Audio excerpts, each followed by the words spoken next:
John chapter 4, verse 8. It says, because his disciples had gone into town to buy food. I'm going to back up and we're going to read 7 and 8 together. That's the complete, actually half of 7 and 8. It says, give me a drink, Jesus said to her, the woman at the well, because his disciples had gone into town to buy food. And so the scene here is it's the middle of the day, it's hot. Jesus is waiting at the well. The Samaritan woman shows up. He asks her, hey, give me a drink.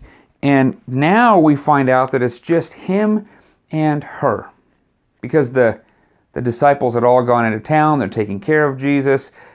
Maybe he sent them in to go and buy some food for them. They're going to serve the master. They're going to take care of him. And yet, it's as if he needed to have a moment with this woman who, if the disciples were there, she never would have opened up.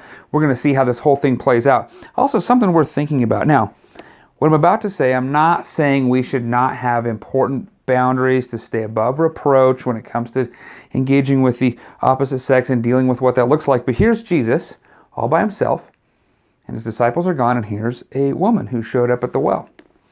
And in most of our circles today, that would be unthinkable, and yet here we see our Savior having a conversation and engaging with this lady. Now, we're not going to see all the various possible sin things that can play out, and that doesn't mean we should just, not worry about any kind of appropriate boundaries in ministry or in our various relationships between men and women. But it is interesting to know that Jesus is going to encounter her there, and he wouldn't have had that encounter if the disciples were all there.